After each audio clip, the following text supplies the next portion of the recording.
Hello বন্ধুরা, কেমন আছো তোমরা সবাই? আশা করছি সবাই খুব ভালো আছো, আর আমরাও খুব ভালো আছি। তো এখানে দেখতেই পাচ্ছ, মেয়েটা এখানে মুড়ি খাবে বলছিল, আমি ওকে মুড়ি বেড়ে দিচ্ছিলাম। আর আমার শাশুড়ি হয়েছিল একটু শরীরটা খারাপ, তাই ওখানে বসেছিল আর শুয়েছিল। আর আজকে আমি চলে এসেছিলাম পাতুল পোস্ট অফিসে। তো এসে এখানে বসেছিলাম একটু, মানে অনেক ভিড় ছিল, কমে গেছে এখন ভিড়টা। তো আমি বসে আছি এই মন্দিরটায়।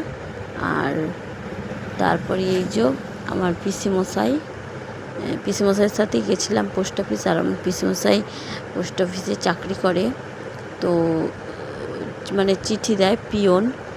তো ওই যে চিঠিগুলো নিয়ে নিল, এবার আমরা যাব।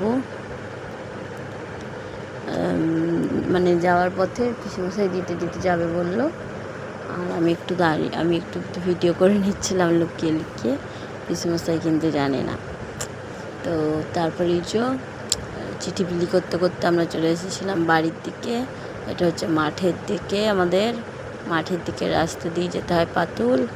তারপর আমরা আসছিলাম আস্তে আস্তে, দেখতে পেলাম মানে রাস্তার অবস্থা খুবই খারাপ। তো তারপরে এখানে ঘুঁটে দেখালাম আমি কতবার। এই বট গাছটার নিচে দাঁড়ালে না এত হাওয়া দেয় যে কি বলবো। তো বাড়িতে এসে দেখি আমার শ্বশুর মশাই রান্না করেছে মুরগির মাংসের ঝোল আর ভাত। ভালো কথা। তারপর ওই যে দেখতে পাচ্ছ পিছনে বাসনগুলো, সেগুলো সব আমার জন্যই রাখা ছিল। তারপর এটা সন্ধেবেলা, এটা হচ্ছে আবার ভাত বসিয়েছিলাম মেয়েটাকে, তারপর পড়ালাম, একটু সবজি কেটেছিলাম, সবজি রান্না হয়েছিল। আর মেয়েটাকে এখানে পড়াচ্ছিলাম আর ভিডিও করছিলাম। এই যে এই সবজি